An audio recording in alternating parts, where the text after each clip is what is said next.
A disgraced woman, a broken rancher, a town that buries the truth. Ruth Calloway arrived in Black Hollow with nothing but a lie and a trunk full of shame. The man who promised her work had vanished. The town wanted her gone. And the one man who could save her, Wade Mercer, hadn't spoken a full sentence in 3 years. But when a child stopped breathing in her arms and the whole town froze in fear, Ruth had one chance to prove she wasn't the failure everyone believed her to be. Stay until the end. Hit that like button. Drop a comment with your city so I can see how far this story travels. The stagecoach hit another rut, and Ruth Calloway's head cracked against the wooden frame hard enough to make her teeth click together. She didn't complain. The two other passengers, a whiskey drummer with yellow teeth and a ranch hand who smelled like tobacco and sweat, had stopped trying to make conversation with her 50 miles back. That suited her fine. The less they knew about why a woman like her was traveling alone into the frontier, the better. Through the dust-caked window, she watched the landscape turn hostile. The green hills of Missouri had given way to endless brown grassland that rolled toward mountains she couldn't name. The trees were twisted and sparse. The sky was too big. Everything about this place felt like it wanted to swallow her whole. Good, she thought. Let it. The trunk at her feet held everything she owned. 3 dresses, her mother's medicine journal, a single photograph she should have burned, and the letter that had brought her here. She'd read that letter so many times the paper was soft as cloth at the creases. Dear Miss Calloway, I am in need of a governess for my 2 daughters, ages 7 and 9, room and board provided, salary of $40 per month. References required. Please arrive by the first week of September. Ask for Mr. Joshua Farrell at the Black Hollow Post Office. Respectfully, Joshua Farrell. It wasn't much, but it was more than she had back in Philadelphia, where her name had become poison and her father's crimes had stained her so thoroughly that even former friends crossed the street to avoid her. She'd been desperate enough to lie on the reference letter, desperate enough to spend her last $17 on a ticket west, desperate enough to believe that a man she'd never met might actually keep his word. The stagecoach lurched to a stop. "Black Hollow!" the driver shouted from above. "End of the line!" Ruth stepped down into ankle-deep dust and immediately regretted every decision that had brought her to this moment. The town wasn't a town. It was a collection of sun-baked buildings squatting in the dirt like they'd given up trying to be anything else. A crooked sign above the general store, a saloon with busted shutters, a church that looked abandoned, maybe 30 structures total, and half of them leaning. The ranch hand grabbed his bedroll and disappeared without a word. The drummer spat tobacco juice into the street and followed. Ruth stood alone beside her trunk, squinting against the September sun, while the stage driver tossed down mailbags and didn't look at her twice. "Excuse me," she called up to him. "Where's the post office?" He pointed at a narrow building with peeling paint. "Right there, but Thornton don't open till after lunch." "Mr. Farrell was supposed to meet me." The driver paused, one boot on the wheel hub. He looked at her now, really looked, and something shifted in his expression. Not quite pity, more like the look you'd give a horse with a broken leg. "Joshua Farrell?" "Yes, I'm the governess he hired." The man climbed down slow, dusting off his vest. He was older than she'd thought, with deep lines around his mouth and eyes that had seen too much. "Ma'am, I don't know what correspondence you had with Josh Farrell, but he ain't been seen in Black Hollow for near about 6 weeks. The words hit her like cold water. "What?" "Left town middle of August. Didn't tell nobody where he was going or when he'd be back. His ranch has been sitting empty ever since." Ruth's hands went numb. "That's not possible. He sent me a letter. He told me to come in September. I'm just telling you what I know." The driver's voice wasn't unkind, but it was final. "You might try talking to Sheriff Hobson. He's the one who's been watching Farrell's place." He climbed back onto the stage without another word. The horses jerked forward, wheels churning dust, and Ruth was left standing in the middle of an empty street with her entire life in a trunk and nowhere to go. She didn't cry. She'd used up all her tears back east. Instead, she picked up her skirts, gripped the handle of her trunk, and dragged it toward the post office. Her arms burned. Her dress stuck to her back with sweat. People watched from doorways and windows. She could feel their eyes like weight, but nobody came to help. The post office was locked. She tried the general store next. A man with a stained apron looked up from behind the counter, his expression already closing off before she even spoke. "Help you?" "I'm looking for Mr. Joshua Farrell. I was hired to work for him." "Farrell's gone." "So I've been told, but I need to find him, or at least find out where he went." The shopkeeper shook his head, turning back to his ledger. "Can't help you. Try the sheriff." She found the sheriff's office 2 buildings down, a squat structure with bars on the windows, and a man asleep in a chair outside, hat tipped over his face. Ruth cleared her throat. "Excuse me, are you Sheriff Hobson?"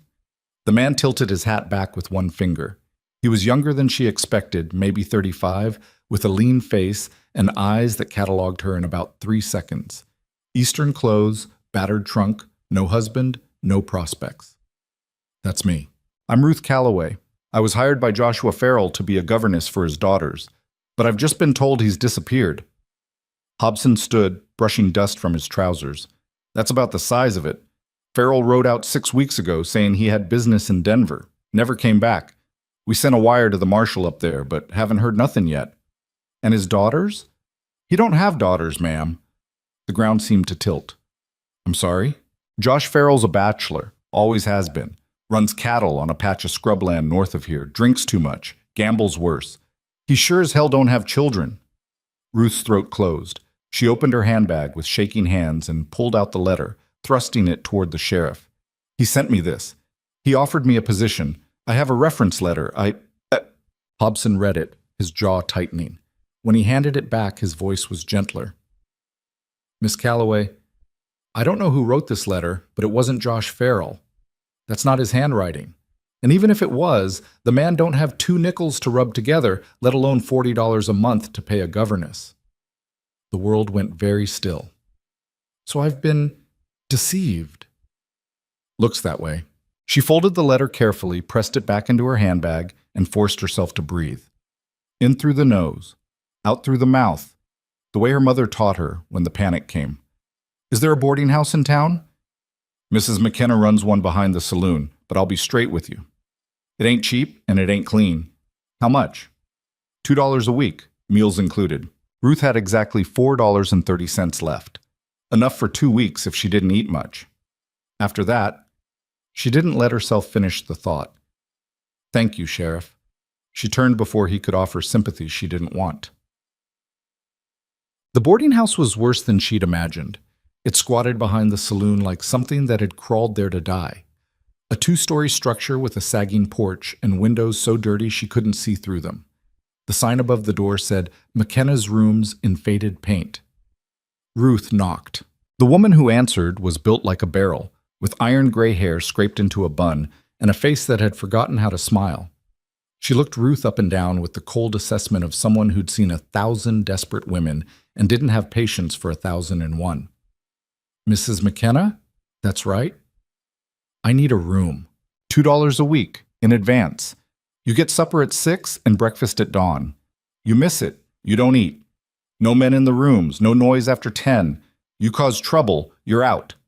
Ruth counted out $2 from her purse and handed them over. The bills were damp with sweat. Mrs. McKenna pocketed the money and jerked her head toward the stairs. "Third door on the left, linens are in the cupboard, privy's out back." The room was 8 feet by 10 with a narrow bed, a cracked wash basin, and a window that looked out onto an alley full of trash.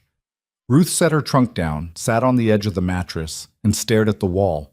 She'd crossed half the country for a job that didn't exist. She had 2 weeks before her money ran out, and nobody in this town knew her name or cared whether she lived or died. For the first time since leaving Philadelphia, Ruth Calloway let herself consider the possibility that she'd made a terrible mistake. Yes, supper was salt pork, boiled potatoes, and bread so hard it could break teeth. Ruth sat at the long table in the boarding house dining room, surrounded by men who smelled like horses and didn't bother with conversation. Mrs. McKenna dumped food onto plates without ceremony, collected the empty dishes, and disappeared into the kitchen. Ruth forced herself to eat. The pork was nearly inedible, but she was hungry enough not to care. Across the table, a man with a scarred face and graying beard watched her with the kind of attention that made her skin crawl. When she stood to leave, he leaned back in his chair and smiled. "You're new." "Yes." Stay in long? I haven't decided. A woman alone. He said it like a diagnosis. That's dangerous country for someone like you. Ruth met his eyes without flinching. I'll manage. She walked out before he could say anything else. That night, she lay awake listening to the sounds of Black Hollow. Drunken shouting from the saloon, dogs barking in the alleys, the wind rattling the loose boards of the boarding house. Through the thin walls, she could hear a man coughing in the next room, deep, wet coughs that went on and on. She thought about her father, about the trial, about the way the judge had looked at her when he'd asked if she'd known what her father was doing. No, she'd said. I didn't know. It was the truth. But nobody believed her. Her father had been a banker, respected and trusted, until the day federal marshals dragged him out of their home in front of half of Philadelphia. Embezzlement, fraud, forgery. The list went on. He'd stolen from clients, from friends, from the church fund. And when it all came crashing down, he'd hanged himself in his cell before the trial even finished. Ruth and her mother had been left with nothing, not even their name. Her mother died 6 months later. The doctor said it was pneumonia, but Ruth knew better. It was shame. It was exhaustion. It was the weight of being looked at like a criminal every time she left the house. Ruth had tried to find work, but every door closed the moment they learned who her father was. So she'd answered a letter from a stranger promising her a new life in a place where nobody knew her name. And now here she was, alone. Again. She closed her eyes and tried to sleep. Mats. The scream woke her just before midnight. Ruth bolted upright, heart hammering, as the sound echoed through the boarding house, high and terrified and wrong. She grabbed her shawl and ran into the hallway.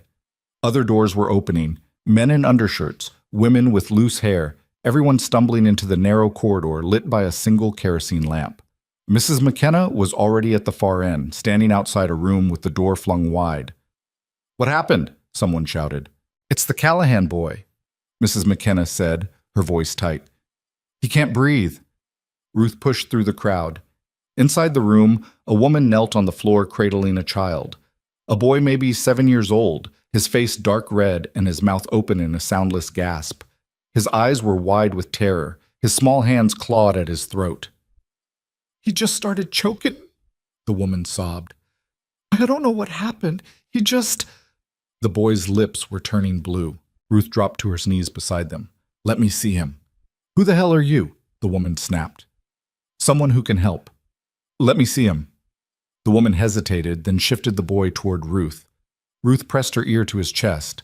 She could hear the wheeze, tight and strangled, air trying to move through a passage that was swelling shut. Not choking, not something stuck in his throat. An attack. The kind her mother had taught her to recognize. "Get me hot water," Ruth said, "and a towel. Now." Mrs. McKenna didn't move. "What are you going to do?" "Save him if you let me. The water. Now." Something in Ruth's voice cut through the panic. Mrs. McKenna turned and shoved her way toward the kitchen. Ruth looked at the boy's mother. "Has this happened before?" "Once. Last winter. The doctor said it was his lungs." "It's not his lungs. It's his airways. They're closing." Ruth tilted the boy's head back, opening his throat as much as possible. His whole body was rigid with the effort of trying to pull in air. She could see the pulse hammering in his neck. "Listen to me," she said quietly, leaning close to his ear. "You're going to be all right, but I need you to stay calm. Can you do that?" The boy's eyes found hers. He nodded, just barely. Mrs. McKenna returned with a basin of steaming water and a rag. Ruth soaked the towel, wrung it out, and draped it over the boy's face, creating a tent of hot vapor around his nose and mouth. "Breathe slow," she murmured. "Let the steam open you up." For 10 seconds, nothing changed. Then the boy gasped, a real gasp, pulling air, and his chest expanded. Another breath, ragged and wet, but real. His color started to return. The blue faded from his lips. Ruth kept the towel in place, reheating it every few minutes, while the boy's breathing slowly steadied. The crowd in the doorway watched in silence. Nobody moved. Nobody spoke. After 20 minutes, the boy was breathing almost normally. His mother was crying into her hands. Ruth sat back on her heels, suddenly aware that her own hands were shaking. He'll need to stay warm tonight, she said quietly. And if it happens again, do exactly what I just did. Hot steam. It opens the airways. The boy's mother grabbed Ruth's hand. Thank you. Oh, God, thank you. Ruth pulled away gently. He's all right. That's what matters. She stood, every eye in the hallway following her as she walked back to her room. She closed the door, sat on the edge of the bed, and pressed her palms against her face. Her heart was still racing. She hadn't saved anyone in a long time. Book. The next morning, Ruth woke to the sound of voices outside her door. She dressed quickly and stepped into the hallway. Mrs. McKenna was standing at the top of the stairs with her arms crossed, blocking the way down. She's staying, Mrs. McKenna said flatly. I'm just asking to meet her, a man's voice replied from below. And I'm telling you, she don't owe you a conversation. Margaret, I ain't here to cause trouble. Ruth appeared at the top of the stairs. It's all right, Mrs. McKenna. The older woman glanced back, her expression unreadable. Then she stepped aside. The man at the bottom of the stairs was maybe 50, with a drooping mustache and a shirt that had seen better days. He twisted his hat in his hands. Miss Calloway? I'm Tom Callahan. That was my boy you helped last night. Is he all right? He's breathing easy. Slept through the night for the first time in weeks. Callahan's voice cracked. I just wanted to say thank you, if you hadn't been here. I'm glad I could help. Callahan nodded, cleared his throat, and turned to leave. Then he paused. If you need anything while you're in town, you let me know. I owe you. He left before Ruth could respond. Mrs. McKenna watched him go, then turned to Ruth with a look that might have been the closest thing to respect the woman was capable of. You know medicine? My mother was a healer. She taught me. A healer? Mrs. McKenna said the word like she was testing it. We got a doctor in town, but he's drunk more than he's sober. Might be folks could use someone who actually knows what they're doing. It wasn't an offer, just an observation, but Ruth heard the unspoken question underneath. Are you staying? She didn't know the answer yet. By midday, half the town knew what had happened. Ruth stepped outside to fetch water from the pump and found 3 women waiting near the boarding house fence. They looked at her with a mixture of curiosity and suspicion, the way people always looked at strangers who did unexpected things. You're the one who saved the Callahan boy, one of them said. Not a question. I helped him breathe, that's all. Eliza Pruitt said you use steam and herbs. Just steam. The women exchanged glances. One of them, younger, with dark hair pinned under a bonnet, stepped forward. My daughter's got a cough that won't quit. Doctor gave her a tonic, but it ain't working. You think you could look at her? Ruth hesitated. I'm not a doctor. I ain't asking for a doctor. I'm asking if you know something that might help.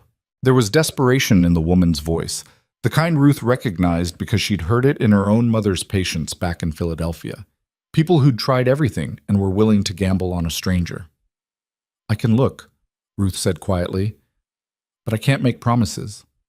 The woman's face flooded with relief. That's all I'm asking. Can you come by this afternoon? Where do you live? 2 streets over, yellow house with the broken fence. Name's Ann Griffith. I'll be there. The women left, whispering among themselves, and Ruth stood alone by the pump, wondering what she'd just agreed to. Ann Griffith's house was small and cluttered, with laundry hanging across the main room and a wood stove that filled the air with smoke. The daughter, a girl maybe 5 years old, sat on a stool near the window, her face pale and her breathing shallow. Ruth knelt beside her. What's your name? Lily. Lily, I need to listen to your chest. Is that all right? The girl nodded. Ruth pressed her ear to the small ribcage and heard the rattle immediately. Deep and wet. The sound of fluid trapped in the lungs. Not consumption, not yet, but close. How long has she been coughing? Ruth asked. 3 weeks, Anne said. Started right after the rains. Ruth sat back. She needs to be kept dry and warm, and I can make a tea that'll help break up the congestion. What kind of tea? Ruth opened her bag and pulled out her mother's journal, a small leather-bound book filled with handwritten notes and remedies. She flipped to a page near the middle. Mullein leaf, thyme, and a bit of honey. Do you have access to those? I got thyme in the garden. Don't know about the rest. I'll find them. Ruth closed the journal. I'll bring the tea tomorrow morning. In the meantime, keep her near the stove. The warmth helps. Anne's eyes filled. How much do I owe you? Ruth thought about the $2 she had left, about the week she had before her room ran out.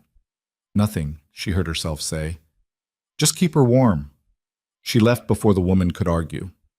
But that evening, Ruth walked to the general store and asked the shopkeeper if he carried mullein leaf. He stared at her. What the hell is that? It's an herb used for lung ailments. Lady, I sell flour and nails. I don't sell herbs. Ruth nodded and turned to leave. Wait. She looked back. The shopkeeper scratched his jaw. There's a fella north of town, runs a cattle ranch up in the hills. Wade Mercer. He's got land near the creek, and I've seen mullein growing wild out that way. If you're desperate enough to go looking, you might find some. How far north? Maybe 3 miles, but I wouldn't go alone if I were you. Mercer don't take kindly to visitors. Why not? The shopkeeper shrugged. Man lost his family a few years back. Ain't been right since. Keeps to himself. Don't talk to nobody. Ruth thanked him and walked back to the boarding house, her mind already working through the problem. 3 miles wasn't far. She could walk it in an hour if the terrain wasn't too rough. And if this Mercer didn't want visitors, she'd stay out of his way. She just needed the plant. She left before dawn while the town was still dark. The road north was little more than a dirt track cutting through scrub grass and sage. Ruth carried a cloth bag and wore her plainest dress, the one that wouldn't show dust. The air was cold enough to make her breath visible. She walked fast, keeping her eyes on the ground, watching for anything that looked like the sketches in her mother's journal.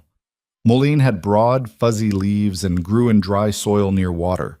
If the shopkeeper was right about the creek, she'd find it. The sun rose behind her, turning the sky pink and gold. After an hour, she saw the creek, a thin line of water cutting through a shallow gulch. And there, growing in thick clusters along the bank, were the plants she needed. Ruth knelt and began picking leaves, working quickly. She filled her bag halfway before she heard the horse. She froze. The rider came over the rise to her left. A man on a massive bay horse, silhouetted against the morning light.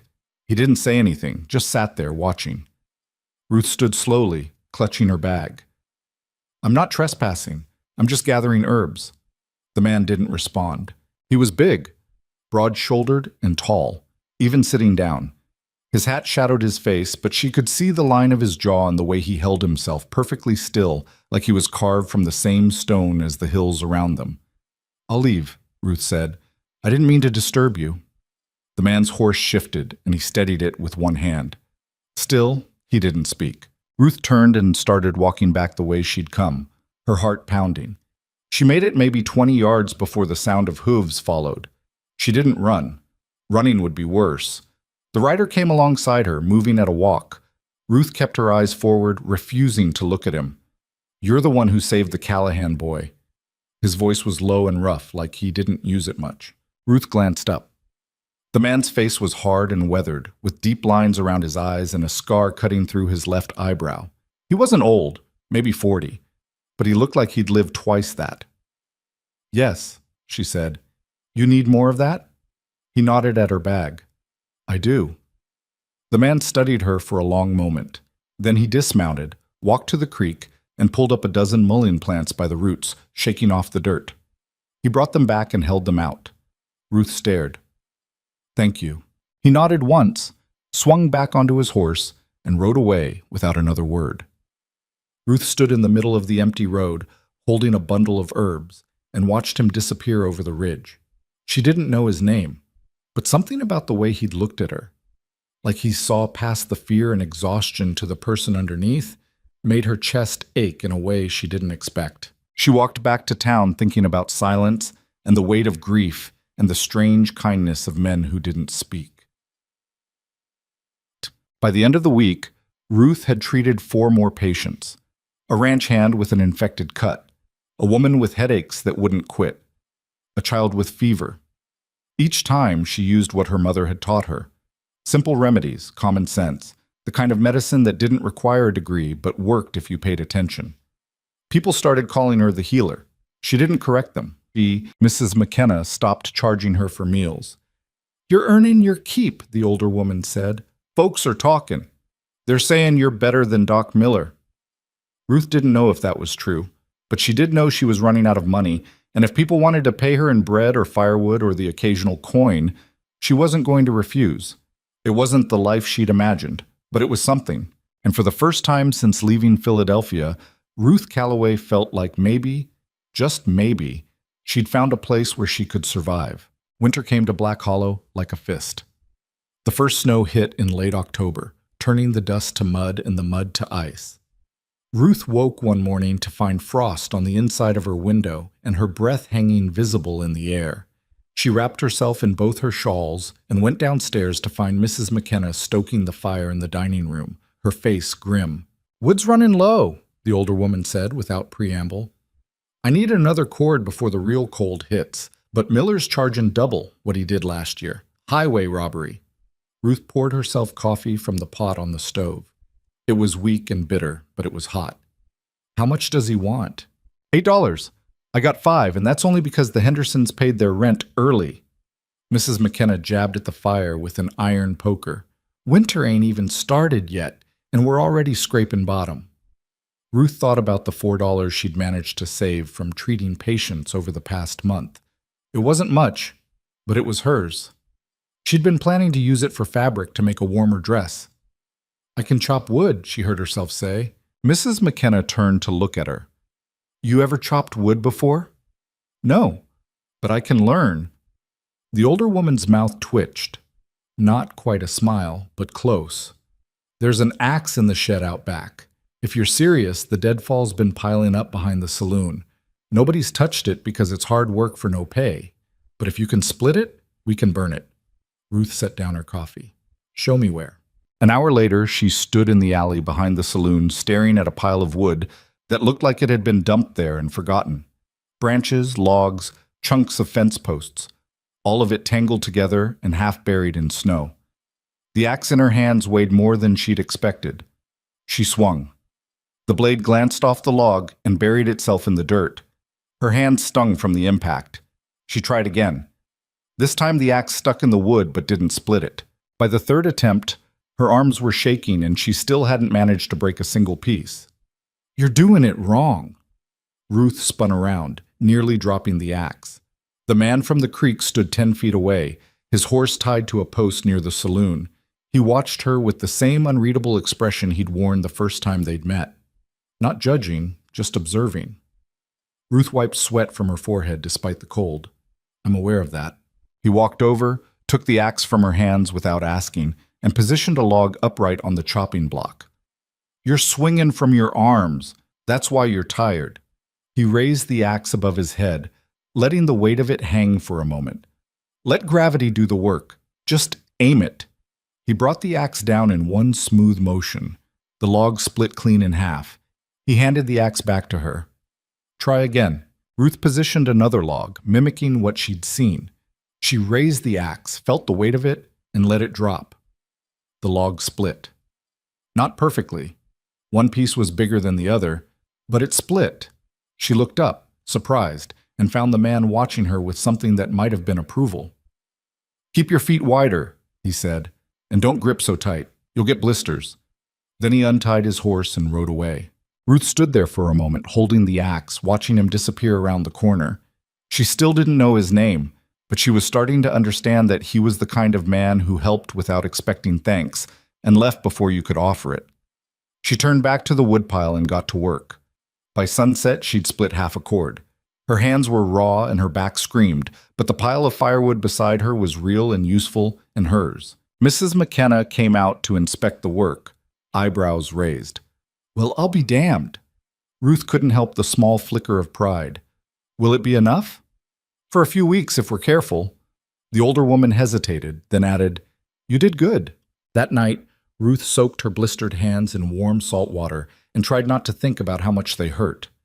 Across the table, Tom Callahan's boy, fully recovered now and louder than ever, was arguing with another child about who could eat faster. The boarding house felt warmer than usual, and Ruth realized it was because of the fire she'd made possible. It was a small thing, but it mattered. She flexed her fingers, testing the soreness, and allowed herself a moment of satisfaction before the exhaustion pulled her under. The next morning, she woke to find a stack of split firewood piled neatly beside the boarding house back door. Enough to last a month, maybe more. The pieces were uniform and expertly cut, the work of someone who'd been doing it his whole life. There was no note, no explanation. But Ruth knew. She stood in the cold dawn light, staring at the wood, and felt something unfamiliar stir in her chest. Not gratitude exactly, something deeper, something that felt like being seen. She didn't know what to do with that feeling, so she carried an armload inside and started breakfast.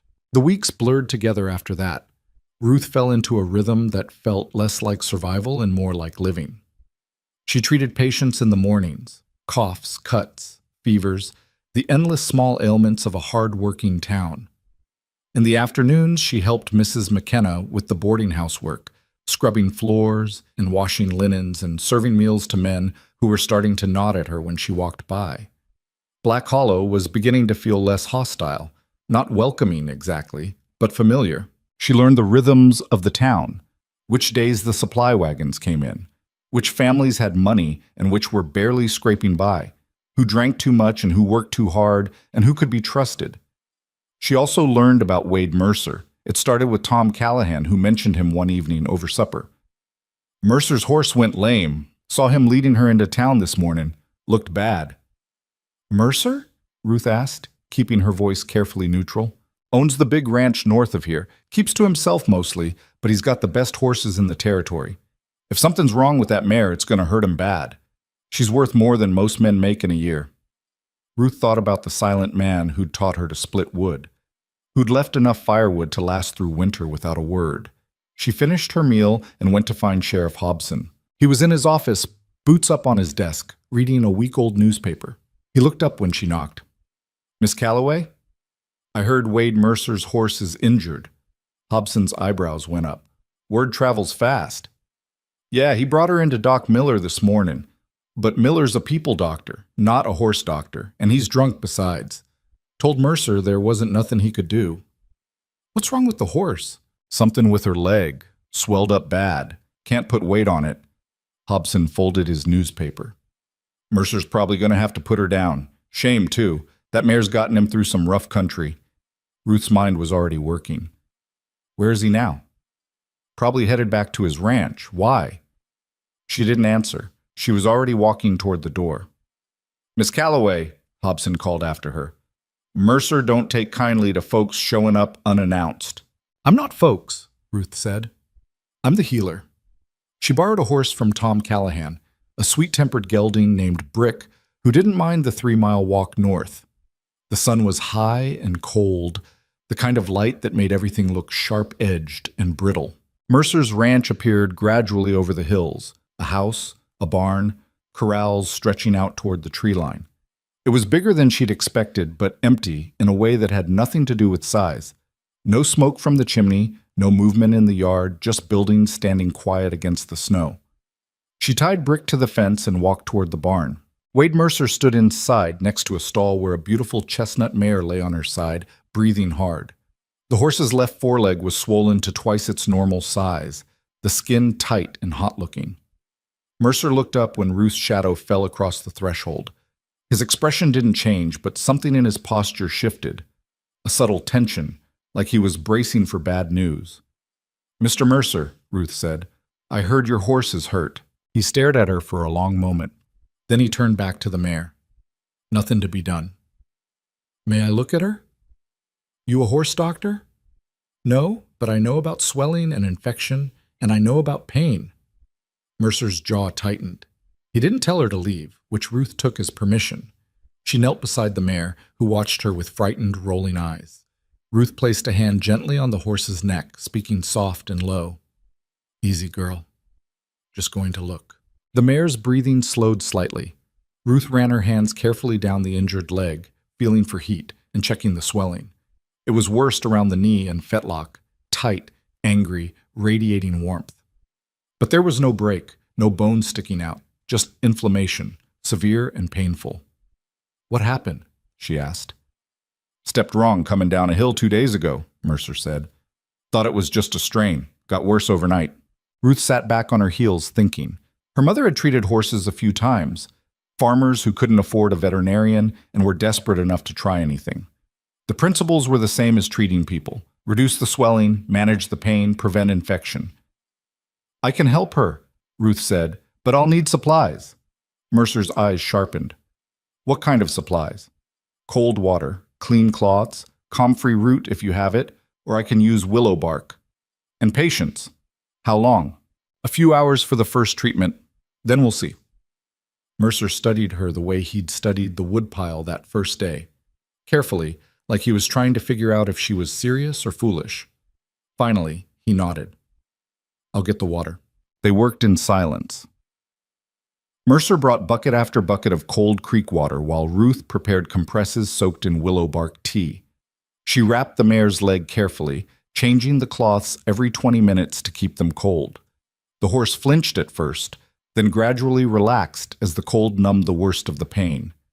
Ruth kept one hand on the mare's neck the whole time, talking to her in a low voice. Nonsense, mostly. Soothing sounds that seemed to calm the animal. Mercer watched from the corner of the stall, his arms crossed, his face unreadable. After 2 hours, the swelling had noticeably decreased. The mare's breathing was easier. She even tried to lift her head. Ruth sat back, exhausted. Her knees ached from kneeling on the barn floor and her hands were numb from the cold water. She needs to stay off the leg for at least a week, Ruth said. Keep the compresses cold and change them twice a day. The swelling should keep going down. If it gets worse or if she develops a fever, come find me. Mercer looked at his horse, then at Ruth. Why'd you come out here? The question caught her off guard. I heard she was hurt. That ain't an answer. Ruth stood, brushing straw from her skirt. She was too tired to be anything but honest. You left firewood at the boarding house, enough to last through winter. I wanted to repay the kindness. Something flickered across Mercer's face. Surprise, maybe, or discomfort. He looked away. Didn't need repaying. I know, but I needed to do it anyway. They stood there as a quiet barn, the mare breathing softly between them, and Ruth felt the weight of all the unspoken things that lived in the spaces people didn't talk about. Grief, loneliness, the strange ache of being helped by someone who expected nothing in return. Mercer cleared his throat. I'll ride you back. I have a horse. Then I'll make sure you get home safe. It wasn't a request. They rode back to Black Hollow side by side, not speaking. The sun was setting behind them, turning the snow pink and gold. Ruth's borrowed horse plodded along peacefully, while Mercer's big bay moved with the easy gait of an animal that had covered this ground 1,000 times. As they reached the edge of town, Mercer finally spoke. What's your name? Ruth Calloway. Wade Mercer. I know. He glanced at her, something almost like amusement in his eyes. Course you do. Small town. They stopped in front of the boarding house. Ruth dismounted, her legs stiff from the cold ride. Thank you for letting me help, she said. Wade nodded once. Then he turned his horse and rode back into the gathering dark. Ruth stood watching until he disappeared, then went inside where it was warm. Over the next week, the mare recovered. Ruth rode out to check on her twice, and each time she found the swelling reduced and the horse moving better. Wade didn't say much during these visits, just showed her the progress and listened when she gave instructions. But on her third visit, she found the barn swept clean and a pot of coffee waiting on the stove in the house. Wade poured her a cup without asking if she wanted one, and they sat at his kitchen table while snow fell outside the window. How long you been in Black Hollow? He asked. 2 months? You stayin'? Ruth wrapped her hands around the warm mug. I don't know yet. I came here for a job that didn't exist. Now I'm just here. Doing good work, from what I hear. People talk. Always do. Wade stared into his coffee. They talk about me too. Ruth waited, sensing he had more to say. I had a wife, he said finally, and a son. Fever took them both 4 years ago. Happened fast. 1 week they were fine, the next they were gone. His voice was flat, empty of inflection. Doc Miller couldn't do nothing. Nobody could. I'm sorry. Ain't looking for sympathy. Just explaining why I live the way I do. People think I'm unfriendly. Truth is, I just don't have much to say anymore. Ruth understood that. The silence that came after loss. the way words felt insufficient. "I lost my mother last year," she said, "and my father before that. Different circumstances, but the result's the same. You wake up one day and everyone you loved is gone." Wade looked at her then, really looked, and Ruth saw recognition in his eyes, the kind that came from shared experience. "That why you came west?" he asked. "Partly. Also because I didn't have anywhere else to go. And now? Now I'm chopping firewood and treating coughs and trying to figure out what comes next." Wade's mouth twitched. Not quite a smile, but close. That's more than most people manage. They sat in comfortable silence after that, drinking coffee and watching the snow. Ruth noticed things about the house that she hadn't seen before.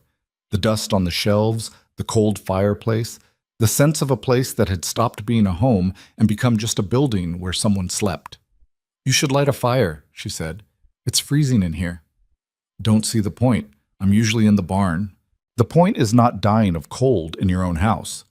Wade looked at her, startled, and then he actually smiled. It transformed his face, made him look younger and less burdened. "Yes, ma'am," he said, and got up to build a fire. Ruth rode back to town that afternoon, thinking about loneliness and the different shapes it took. Wade Mercer lived alone on a ranch full of ghosts, while she lived in a boarding house full of strangers. Neither situation was what they'd chosen, but maybe both of them were learning how to survive it. As winter deepened, Ruth found herself riding out to Mercer's ranch more often than necessary. She told herself it was to check on the mare, who was fully healed now and moving sound. But the truth was that she liked the quiet of the place, liked the way Wade didn't fill the silence with empty words, liked the way he made coffee without asking if she wanted it, and handed her tools without explaining what they were for, trusting she'd figure it out. They worked together sometimes, her helping with small tasks around the ranch, him showing her how things were done. He taught her to mend fence, to read weather in the sky, to tell when a horse was favoring a leg before it went lame. She taught him about herbs and healing, about the way willow bark could reduce fever and how chamomile helped people sleep. They didn't talk about the past much, but sometimes Wade would mention his son, how the boy had loved horses, how he'd been fearless in a way that terrified his parents. And Ruth would tell stories about her mother, about the patients they'd treated together, about the satisfaction of watching someone heal. The people of Black Hollow noticed. Ruth heard the whispers at the general store, saw the looks when she rode through town on her borrowed horse. The healer and the hermit, the outsider and the widower. People had opinions about what it meant, this strange friendship growing between two people who didn't quite fit. Most of the opinions were harmless curiosity, but some carried an edge of disapproval that Ruth couldn't quite understand. It was Mrs. McKenna who finally explained it. They were hanging laundry in the frozen yard behind the boarding house, their breath steaming in the cold air, when the older woman said, "You've been spending a lot of time at the Mercer Ranch." Ruth pinned a sheet to the line. "Wade's mare needed treatment. Mare's been healed for weeks. There's other work to be done." Mrs. McKenna gave her a long look. "I ain't your mother, and I ain't going to tell you how to live, but you should know that people are talking, and some of 'em ain't kind about it." Ruth's hand stilled on the laundry. "What are they saying?" "That you're chasing after a rich rancher, that you're trying to get your hooks in him before someone else does." Heat flooded Ruth's face. "That's not—" "I know it ain't, but folks see what they want to see. And a young woman spending time alone with a man like Wade Mercer, well, it don't look innocent. Not in a town like this." Ruth grabbed another sheet, snapping it hard to shake out the wrinkles. "I'm helping a friend. Maybe so, but the Voss family ain't going to see it that way." "The Voss family?" Mrs. McKenna's expression darkened. "Eleanor Voss runs the biggest ranch east of here with her brother. She's had her eye on Wade Mercer for years. Thinks she's going to be the one to bring him back into society. Seeing you out there instead of her, well, that ain't going to sit well." Ruth had heard the name before. Eleanor Voss. The woman owned half the businesses in Black Hollow and treated the town like her personal kingdom. Ruth had seen her once from a distance, elegant and cold, dressed in clothes that cost more than most families made in a year. "I'm not interested in Wade Mercer's money," Ruth said quietly. "I know, but Eleanor Voss is, and she's got the kind of power that can make life real difficult for people she don't like." That night, Ruth lay awake thinking about power and perception and the way people twisted things to fit the stories they wanted to believe. She thought about riding out to Wade's ranch and ending the friendship before it caused problems. But then she thought about the way he'd taught her to swing an axe, the way he'd left firewood without asking for thanks, the way he listened when she talked about her mother, like the stories mattered. She wasn't going to let Eleanor Voss take that away. The confrontation came 2 weeks later. Ruth was in the general store buying flour when Eleanor Voss walked in with 2 women trailing behind her like attendants. She was tall and beautiful in a way that felt calculated. Perfect posture, perfect hair, perfect dress that whispered money with every movement. She saw Ruth immediately. "You're Miss Calloway," Eleanor said. Not a question, a statement. Ruth set the flour on the counter. "I am. I've heard so much about you. The healer who saved the Callahan boy. How extraordinary." Eleanor's smile didn't reach her eyes. "Though I must say, I'm surprised to hear you've been spending so much time at the Mercer Ranch. Wade is such a private person. He rarely accepts visitors." The other women watched with hungry interest. Ruth met Eleanor's gaze steadily. "He needed help with an injured horse." "Of course, and that would explain one visit, perhaps 2, but I understand you've been out there quite regularly." Eleanor tilted her head. "People might get the wrong idea about such frequent visits. A young woman, alone with a wealthy rancher. You can see how it might look. Improper." The shopkeeper was pretending to organize shelves while clearly listening to every word. Ruth kept her voice level. "I appreciate your concern, Mrs. Voss, but my relationship with Mr. Mercer is none of your business." Eleanor's smile sharpened. "Everything in Black Hollow is my business, Miss Calloway. My family built this town. We own most of the land, including the property where your boarding house sits. So when I see someone new trying to position themselves with one of our prominent citizens, I take notice. I'm not positioning myself anywhere. I'm helping a friend." "A friend?" Eleanor's laugh was like cut glass. "How quaint, though I wonder what kind of help Wade really needs from someone like you." "Someone like you." The words hung in the air, loaded with implication. Ruth felt her temper rising but forced it down. Getting angry would only prove whatever point Eleanor was trying to make. "Is there something specific you wanted to say to me, Mrs. Voss?" Eleanor stepped closer, dropping her voice so only Ruth could hear. "I'm saying that you should be very careful about the company you keep and the reputations you try to build. Black Hollow is a small town. Rumors spread. And I'd hate to see your little healing business suffer because people started questioning your character." It was a threat, clear and unmistakable. Ruth held her ground. "Thank you for the advice." She paid for her flour, walked out of the store, and didn't let herself shake until she was back at the boarding house. Mrs. McKenna took one look at her face and poured her a cup of tea. "Eleanor got to you." Ruth nodded. "What'd she say?" "That I should stay away from Wade, that people are talking, that my business might suffer if I don't." Ruth wrapped her hands around the warm cup. "She basically threatened me. That's Eleanor's way. She don't like competition. I'm not competing for anything." "You sure about that?" Ruth looked up sharply. Mrs. McKenna raised her hands.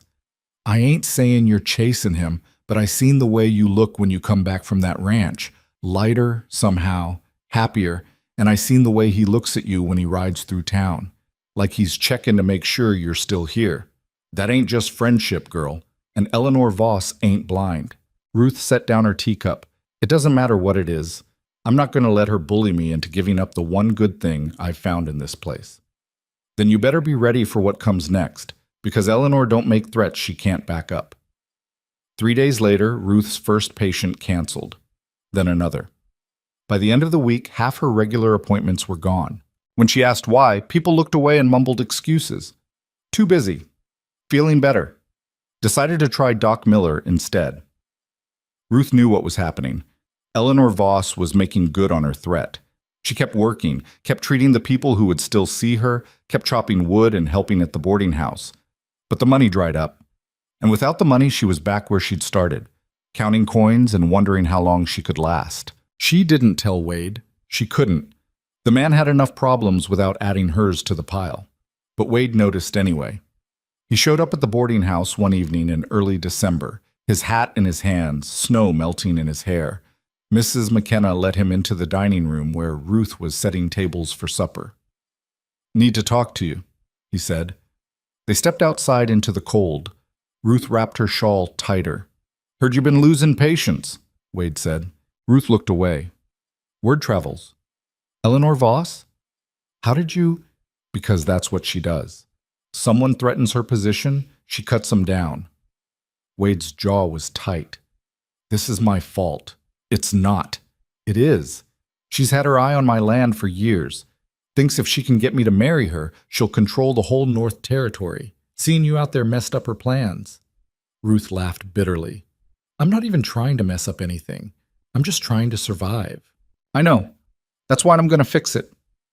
"How?" Wade looked at her, and Ruth saw something in his eyes she hadn't seen before. Determination. Maybe even anger.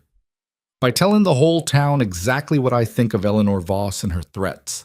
By making it clear that anyone who refuses to see you will answer to me." "Wade, you can't." "I can and I will. I'm done letting people like her run roughshod over decent folks just because they got money." He stepped closer. "You saved my horse. You've helped half this town get through sickness. You work harder than anyone I know, and I'll be damned if I let Eleanor Voss destroy you because she's jealous." Ruth's throat tightened. "You don't have to do this, do." "Yeah, I do." Wade's voice softened. "You're the first person in 4 years who treated me like I was still human, who didn't tiptoe around my grief or try to fix me. You just showed up and kept showing up. That means something." Ruth didn't know what to say, so she just nodded. Wade put his hat back on. "I'm heading out on a cattle drive in 2 days, be gone about 3 weeks. But when I get back, we're settling this." He left before she could respond. Ruth stood in the snow, watching him ride away, and felt something shift inside her chest. Something that felt dangerously close to hope. But hope was a luxury she'd learned not to trust. Wade left before dawn 2 days later, leading a string of cattle south with 4 other ranchers. Ruth watched from the boarding house window as the procession moved through town. Men bundled against the cold, horses breathing steam, the cattle lowing and shifting in the pre-dawn darkness. She didn't go outside, didn't wave, but she watched until the last rider disappeared beyond the edge of town. Then she went downstairs and started breakfast. The first week without Wade passed quietly. Ruth treated the few patients who still came to her, mostly people too poor to care what Eleanor Voss thought, or too desperate to let pride get in the way of healing. She chopped wood. She helped Mrs. McKenna scrub floors and wash linens. She kept her head down and tried not to think about how precarious her situation had become. But on the 8th day, everything changed. Ruth was carrying water from the pump when she saw Eleanor Voss step out of the sheriff's office with Sheriff Hobson beside her. They were deep in conversation, Eleanor's voice too low to hear, but her expression sharp and focused. Hobson looked uncomfortable, nodding along to whatever she was saying. Ruth's stomach tightened. Nothing good came from Eleanor spending time with the law. She hurried back to the boarding house, sloshing water over the sides of the bucket. Mrs. McKenna was in the kitchen kneading bread, her capable hands working the dough with practiced efficiency. She looked up when Ruth came in.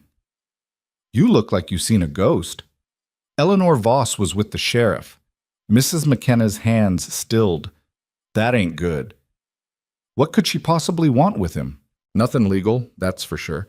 Eleanor don't talk to Hobson unless she's got a problem she wants solved her way."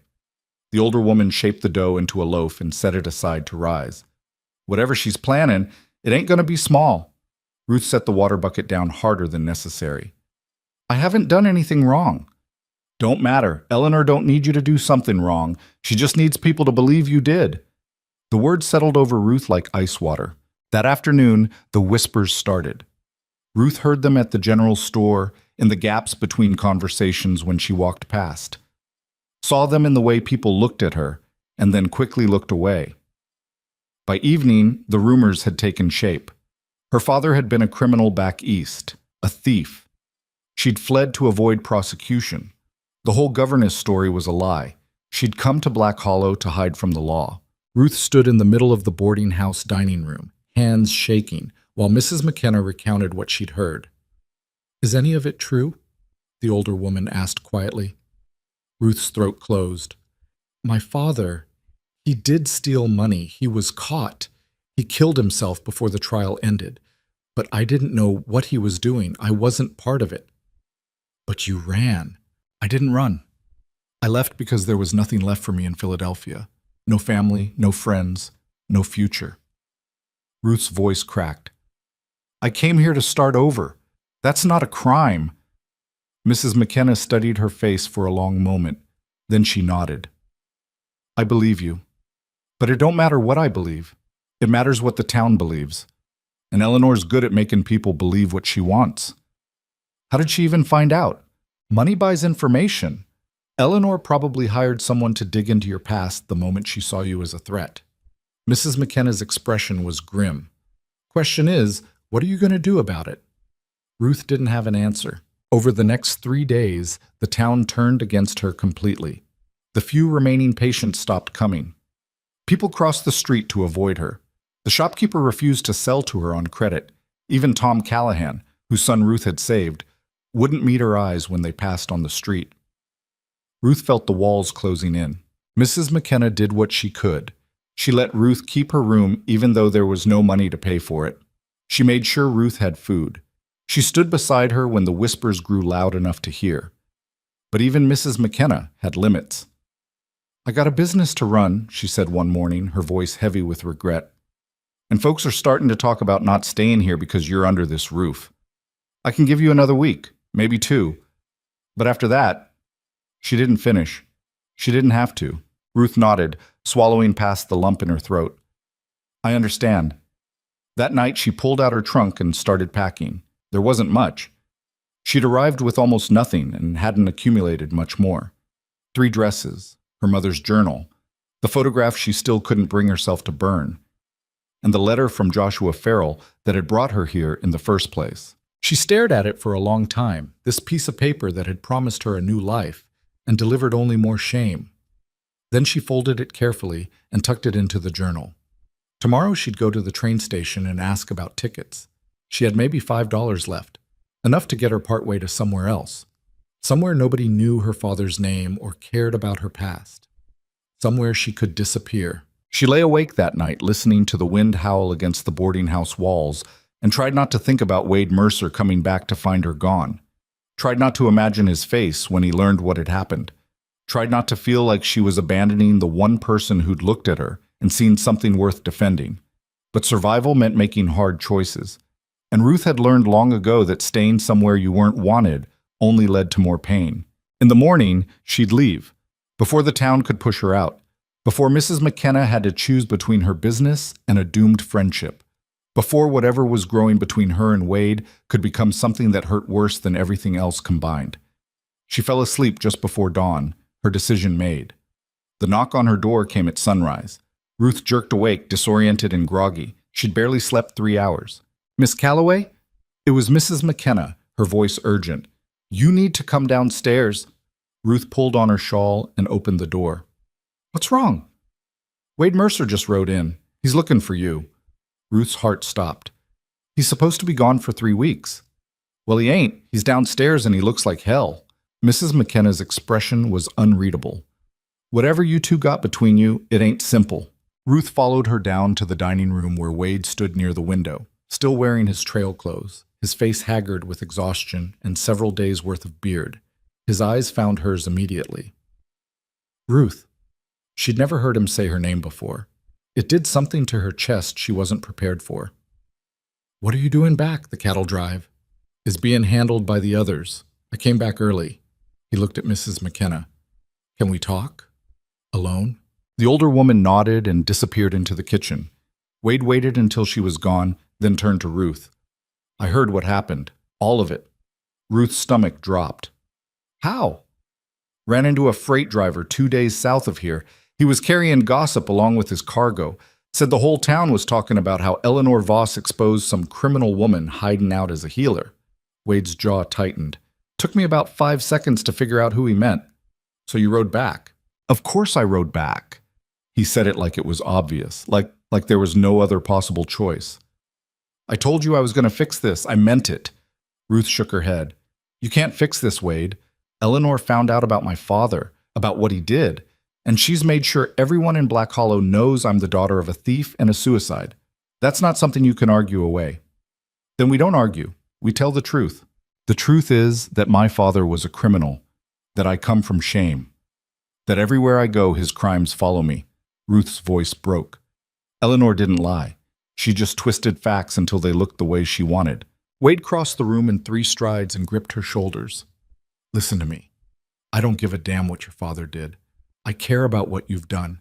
And what you've done is save lives and work yourself half to death and show more courage than anyone in this town. That's who you are, not him.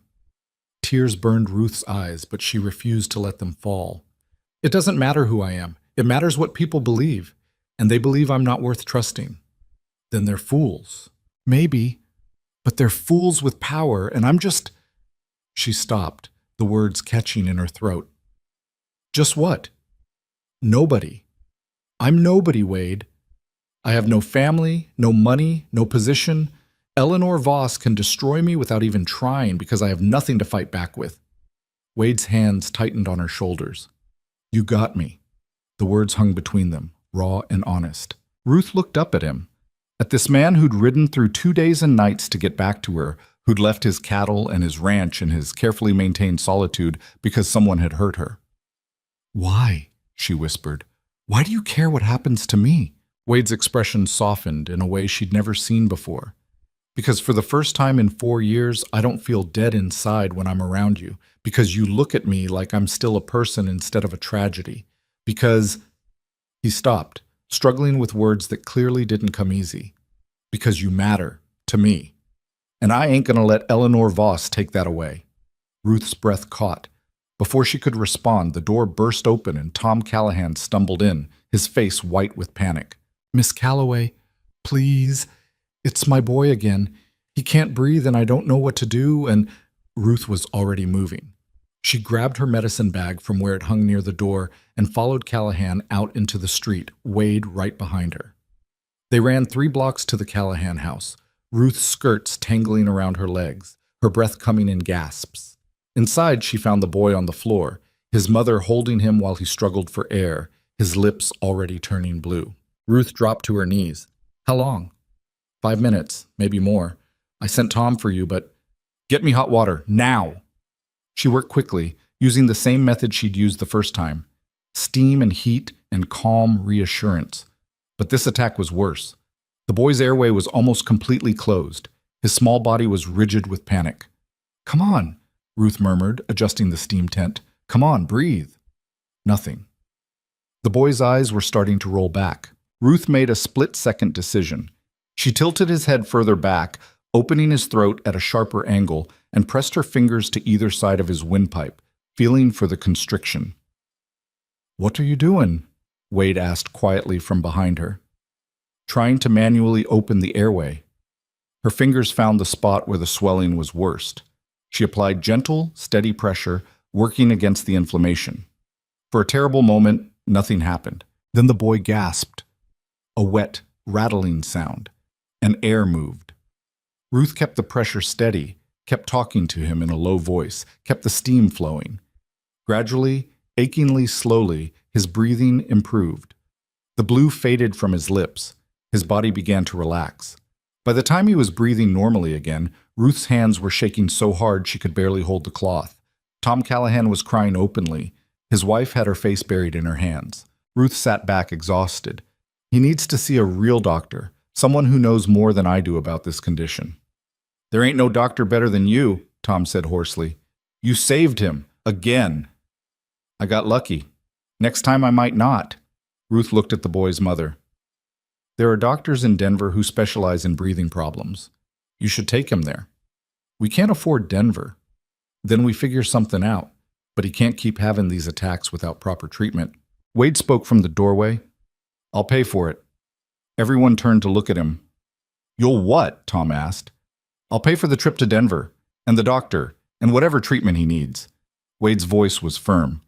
That boy deserves a chance at a normal life, and Miss Calloway deserves not to carry the weight of saving him every time his lungs decide to quit. Tom stared at Wade like he'd grown a second head. I can't let you do that. You can and you will. I got the money and you need the help. That's the end of it. Tom looked at his wife, who nodded through her tears. Thank you, Tom whispered. I don't know how to... Don't thank me. Thank her. Wade nodded at Ruth. She's the one who keeps pulling miracles out of thin air. They left the Callahan house together, Ruth's bag heavy in her hand, the morning sun just starting to burn through the clouds. People had gathered in the street, drawn by the commotion. They watched in silence as Ruth and Wade walked past. Ruth saw their faces, the same faces that had turned away from her for the past 2 weeks, saw the uncertainty there, the doubt creeping in around the edges of Eleanor's carefully constructed narrative, because they'd just watched her save a child's life, again, and that was harder to ignore than rumors about a father she'd never defended. Wade walked her back to the boarding house, neither of them speaking, but when they reached the door, he stopped her with a hand on her arm.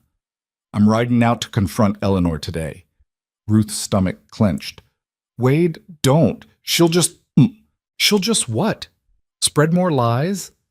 She already done her worst. Now it's my turn." His expression was hard. "I'm going to make it real clear that anyone who does business with the Voss family ain't doing business with me, and I'm going to tell the whole town exactly why. You'll make an enemy of the most powerful family in the territory." "Good. Been needing some enemies to remind me I'm still alive." Ruth wanted to argue, wanted to tell him it wasn't worth it, that she'd already decided to leave, that he shouldn't burn bridges for someone who was just passing through. But the words wouldn't come. Because part of her, the part that had been running for so long, she'd forgotten what it felt like to stand still, wanted to see what would happen if someone actually fought for her. Wade seemed to read the conflict in her face. "You're thinking about leaving?" It wasn't a question. Ruth looked away. "I have a trunk packed upstairs." "Don't. Wade, don't run. Not yet.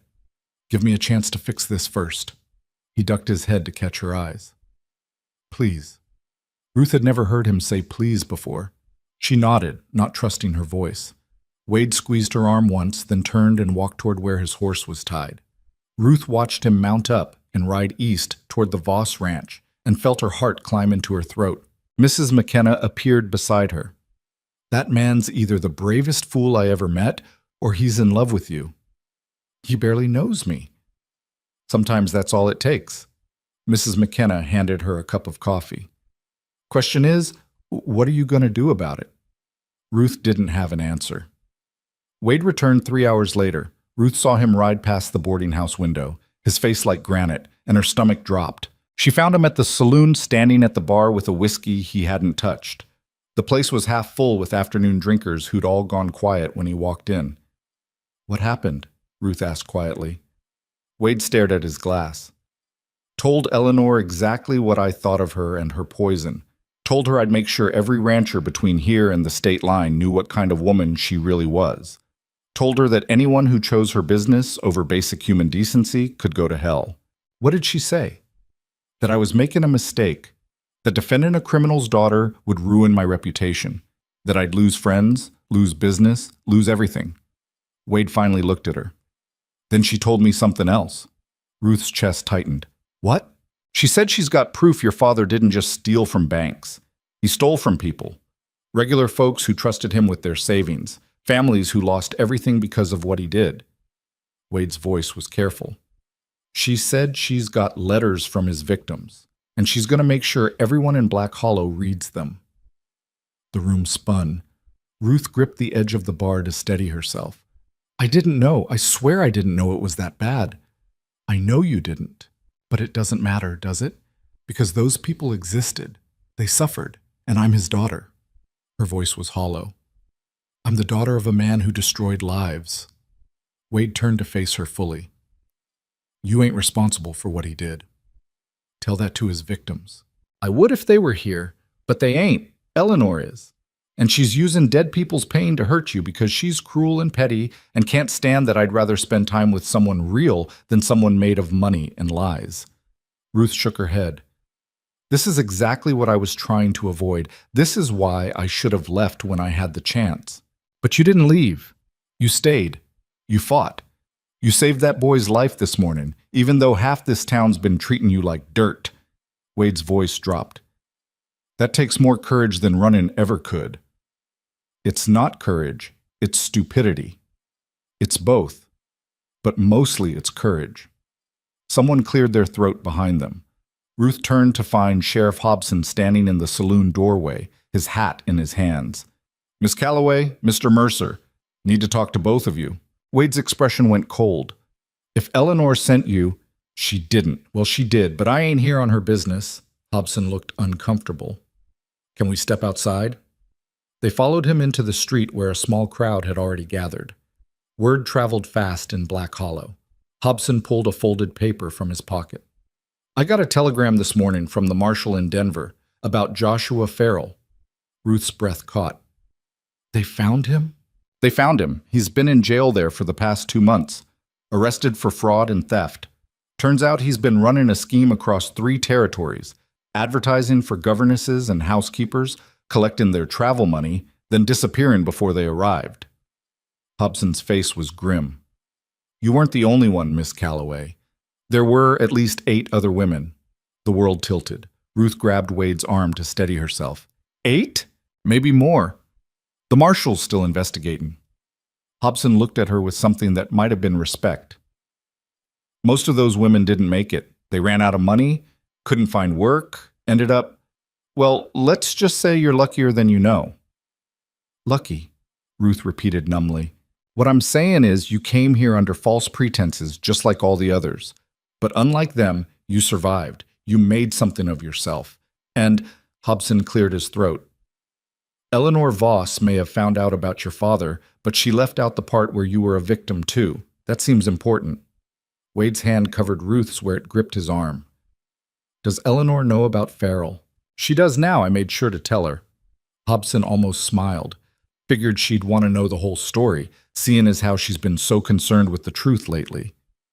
It was a small victory, barely anything at all in the face of everything else. But it was something. That evening, 2 families who'd stopped seeing Ruth showed up at the boarding house asking for treatment. She saw them both, accepted their awkward apologies, and pretended not to notice the way they still looked at her with doubt lurking behind their gratitude. Progress was slow, but it was progress. Wade stayed in town instead of riding back to his ranch. He rented a room at the boarding house, ignoring Mrs. McKenna's raised eyebrows, and made it clear he wasn't going anywhere until things settled. "You don't have to do this," Ruth told him that night as they sat on the boarding house porch, watching snow fall in the darkness. "Yeah, I do. Your ranch has survived me being gone before. It'll survive a few more days." Wade leaned back in his chair. "Besides, I like it here." Ruth looked at him. "You like a drafty boarding house full of strangers?" "I like being somewhere you are." The words settled between them, simple and devastating. Ruth didn't know what to say. Didn't know how to process the fact that this quiet, broken man had decided she was worth defending, worth staying for, worth risking everything he'd carefully built in his isolation. "I'm still leaving eventually," she said quietly. "You know that, right? Even if Eleanor backs down, even if the town accepts me again, I can't stay here forever. There's too much weight in the past." Wade was quiet for a long moment. Then he said, "Maybe, but you're here now. That's enough." Ruth wanted to believe him, wanted to believe that now could be enough, that the future could wait, that 2 people carrying grief and shame could build something solid in the empty spaces between their losses.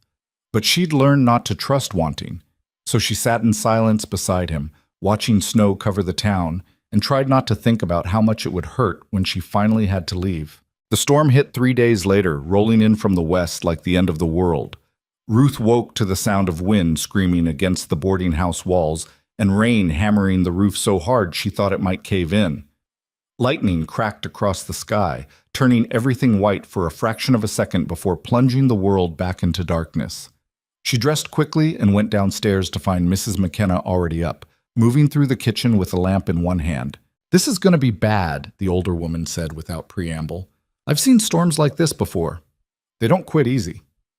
By noon, half the town was flooded. Water poured down the main street and rivers, carrying debris and trash with it. The saloon's roof started leaking. 3 houses lost their shutters to the wind. And somewhere north of town, lightning struck a tree near the railroad tracks and sent it crashing across the line. Wade came in soaked to the bone, his hat dripping water. "Bridge is out." Ruth looked up from where she was helping Mrs. McKenna move supplies away from the leaking ceiling. "What bridge?" "The railroad bridge, 5 miles east, Whole center section collapsed. He shook water from his coat. Train was supposed to come through this afternoon. Had to turn back. Ruth's stomach dropped. She'd bought a ticket for that train 2 days ago, before Wade convinced her to wait. If she'd left when she'd planned, she'd be stranded somewhere between Black Hollow and the next town, stuck on a train that couldn't go forward or back. Wade saw her face. "You okay?" "I almost left," she said quietly.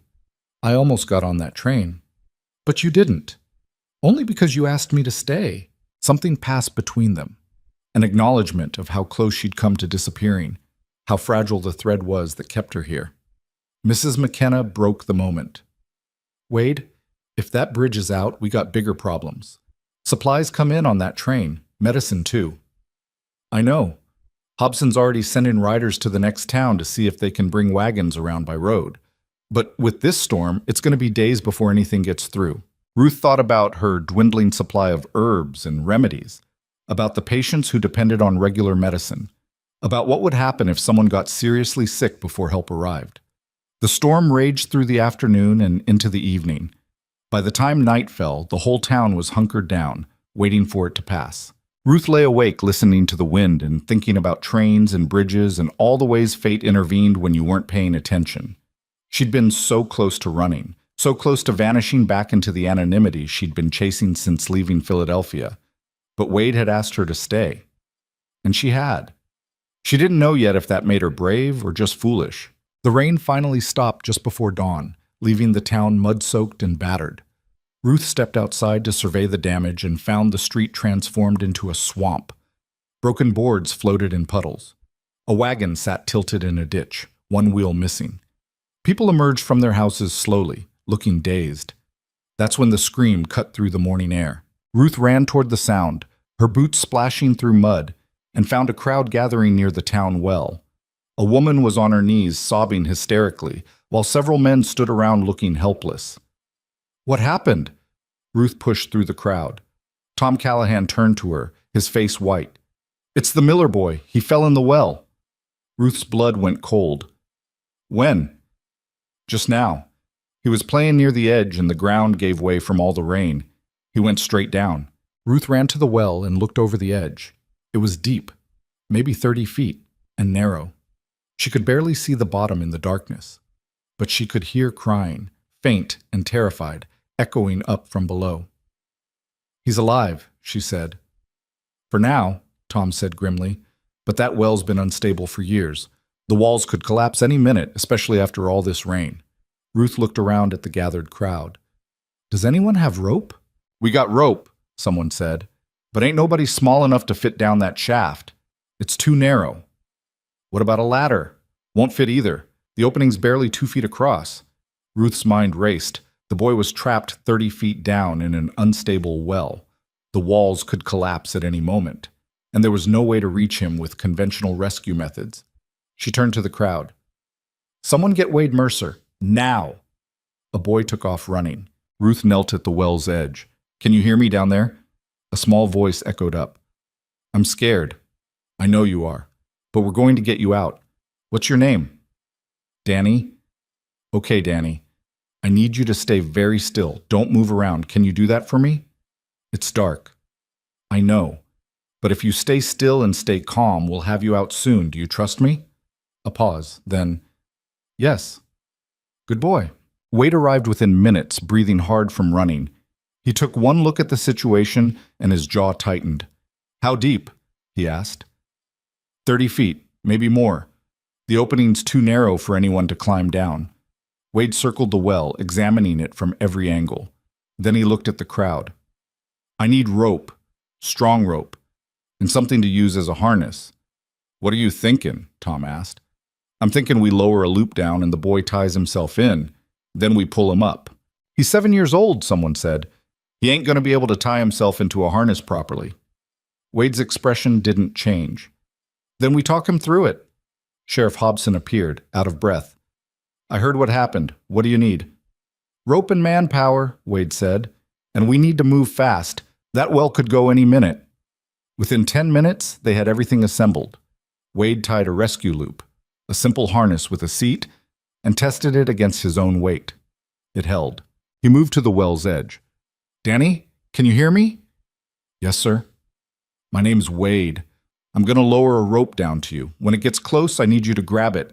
Can you do that? I think so. Don't think. Just do it when the time comes. You understand? Yes, sir. Wade began lowering the rope, feeding it down hand over hand. Ruth knelt beside him, peering into the darkness, trying to see the boy. It's almost there, she called down. Reach up, Danny. You should be able to touch it. The rope went slack. I got it, Danny's voice echoed up, stronger now. Wade pulled up slightly to keep tension on the line. Good. Now listen to me very carefully. You're going to sit in that loop like it's a swing. Put your legs through the hole and pull it up under your arms. Can you do that? Ruth held her breath while they waited. The seconds stretched out like hours. I'm in, Danny shouted. Wade looked at Ruth. You sure he's secure? Ruth called down. Danny, hold the rope with both hands and don't let go no matter what. We're bringing you up now. Okay. Wade positioned himself at the well, gripping the rope. Tom Callahan and 3 other men lined up behind him. On 3, we pull steady. No jerking. Nice and smooth. 1, 2, 3. They began hauling the rope up, hand over hand. Ruth watched the opening, her heart in her throat. The rope moved steadily, emerging from the darkness inch by inch. Then the well wall shifted. A grinding sound came from deep below, followed by the splash of falling rocks. Faster! Someone shouted. No, Wade said sharply. Steady! If we pull too fast, we'll lose him. The men kept pulling, sweat running down their faces despite the cold. Ruth could see the top of Danny's head now, his small hands white-knuckled on the rope. Another rock fell. The grinding got louder. Almost there, Ruth called. Just a few more feet, Danny. The boy's face appeared at the opening, streaked with mud and tears. Ruth reached down and grabbed his arms while Wade hauled on the rope. Together, they lifted him out just as a section of the well wall gave way with a sound like thunder. Danny collapsed into Ruth's arms, sobbing. The crowd erupted in cheers. Ruth held the boy tight, her own hands shaking, while his mother ran forward and pulled him away, crying hysterically. Tom clapped Wade on the shoulder. Sheriff Hobson was already organizing people to seal off the well before someone else fell in. Ruth stood slowly, her legs unsteady, and found Wade watching her. You okay? He asked. I think so. She looked at the well, at the rope still hanging over the edge, at the boy being smothered by his grateful mother. That was too close. But we got him. We got lucky. Wade's mouth twitched. Take the win, Ruth. She nodded, too drained to argue. The crowd began to disperse, people heading back to their homes to deal with storm damage. But several lingered, looking at Ruth with expressions she hadn't seen before. Not suspicion, not doubt, respect. Anne Griffith, the woman whose daughter Ruth had treated weeks ago, stepped forward.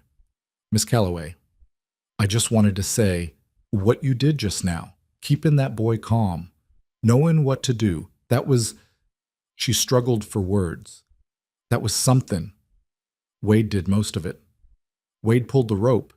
You kept that child from panicking long enough to be saved. Anne glanced at the other women standing behind her.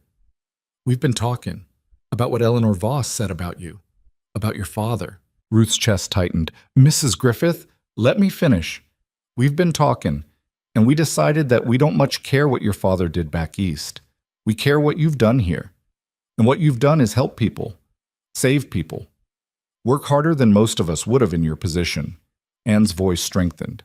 Eleanor can say whatever she wants, but we know who you are. And we know who she is, too. One of the other women nodded. She's got money and a nice house, but she ain't never saved a child's life. Ain't never gotten her hands dirty helping folks who couldn't pay. You have. Ruth didn't know what to say, couldn't find words adequate for what was happening. Tom Callahan joined them. Miss Calloway, I owe you twice now. Once for my boy, once for Danny Miller. And I ain't the only one in this town who's in your debt. He looked around at the gathered crowd. Far as I'm concerned, you've earned your place here. Anyone who says different can answer to me. Several other men voiced agreement. Sheriff Hobson cleared his throat. Miss Calloway, I owe you an apology. I let Eleanor Voss's version of things cloud my judgment. That was wrong. You've proven yourself 10 times over, and I should have seen that sooner. Ruth felt tears prickling behind her eyes, but refused to let them fall. Thank you, all of you. Wade appeared at her elbow. Come on, you need to sit down. He steered her away from the crowd back toward the boarding house. Ruth's legs felt like water. The adrenaline was wearing off, leaving her shaky and exhausted. Mrs. McKenna was waiting on the porch. She took one look at Ruth's face and went inside to make tea. Ruth sank into a chair, her whole body trembling. Wade sat beside her. "You did good. I didn't do anything. You're the one who rigged the rescue. And you're the one who kept that boy from losing his mind down there. You think I could have done that? I'm about as comforting as a brick wall." Wade leaned back. "You got a gift, Ruth, for making people feel safe when everything's falling apart. That matters."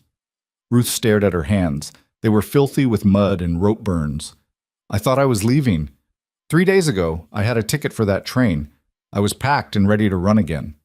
But you stayed. Only because you asked. Then I'm glad I asked."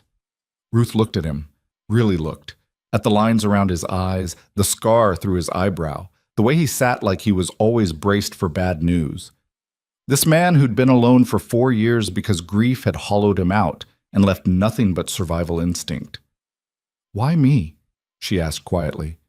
"You could have let me leave, let Eleanor win, gone back to your ranch in your silence. Why did you fight for me?" Wade was quiet for a long moment. Then he said, 4 years ago, I lost everything that mattered. My wife, my son, the life we'd built. And I decided that the safest thing was to stop caring, stop connecting, just work the land and keep my head down and wait for time to pass." He looked at her. "Then you showed up.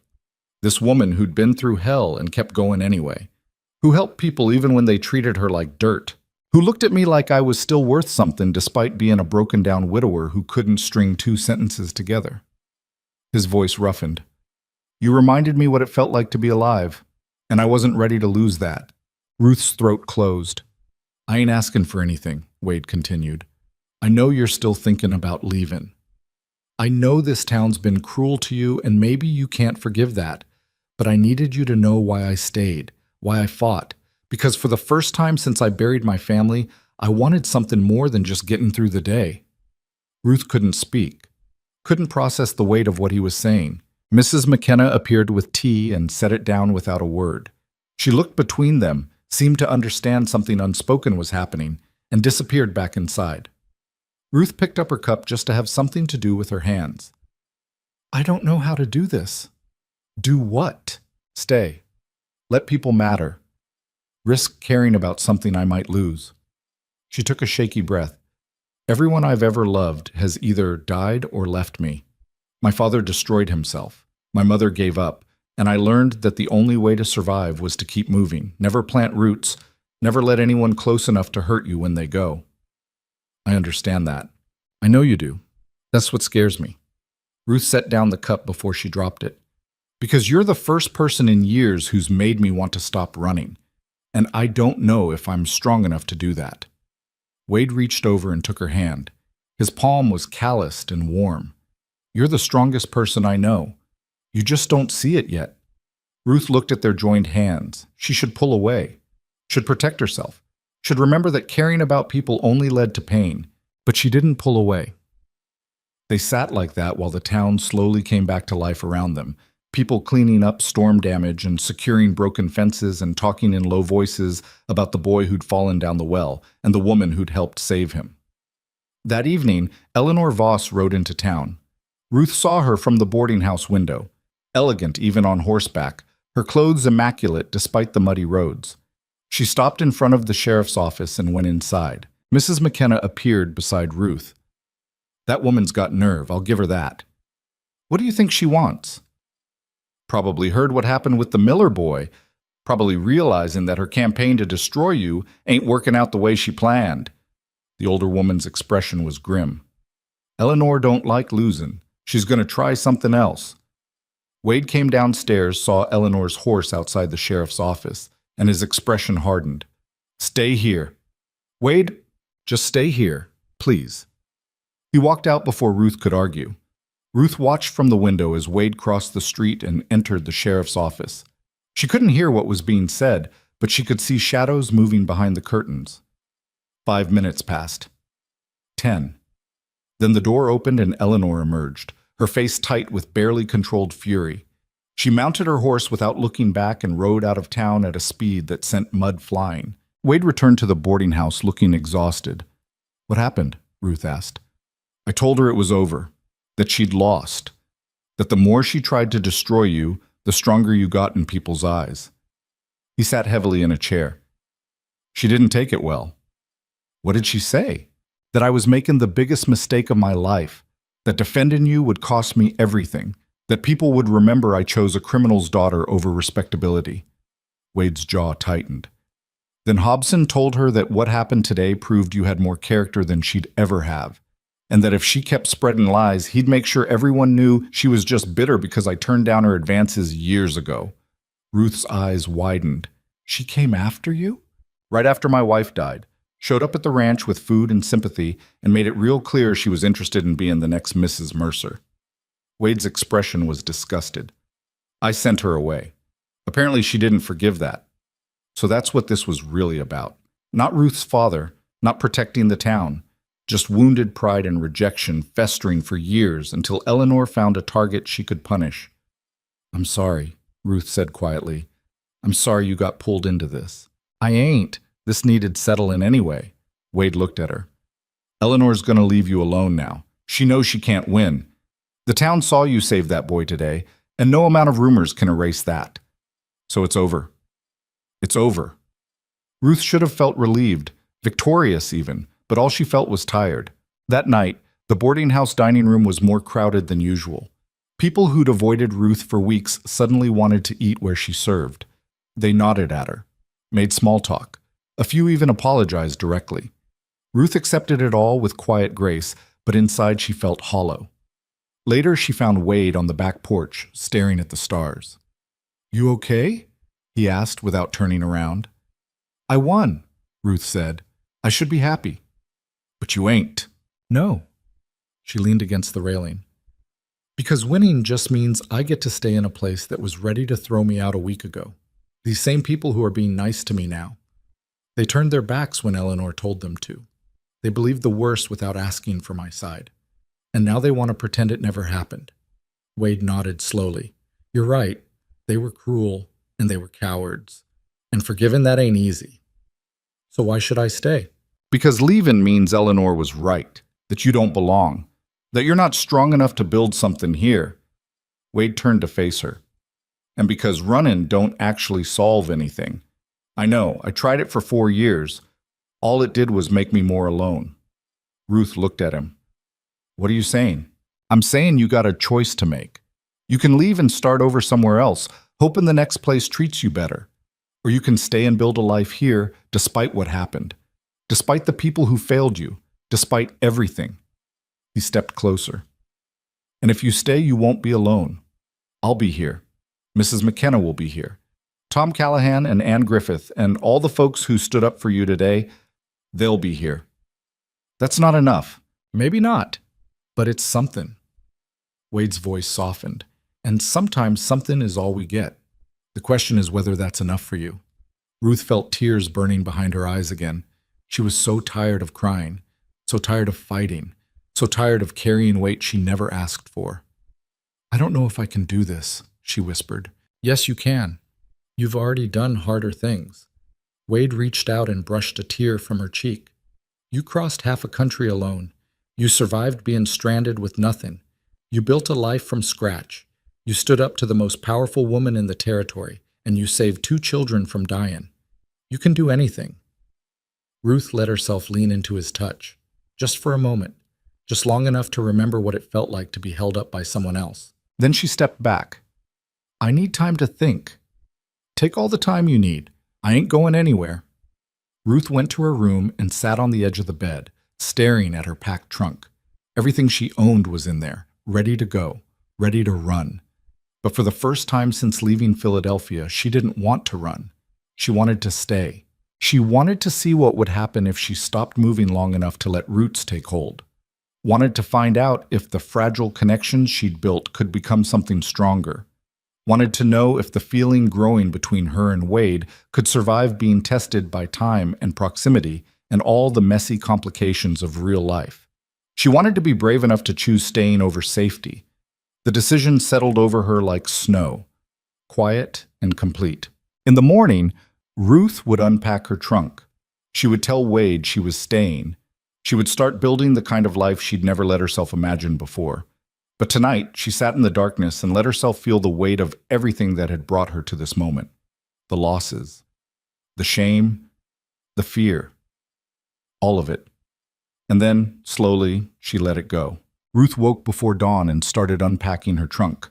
She did it slowly, methodically, taking each item out and finding a place for it. Her dresses went in the small wardrobe, her mother's journal on the nightstand. The photograph she'd carried across half the country stayed at the bottom of the trunk.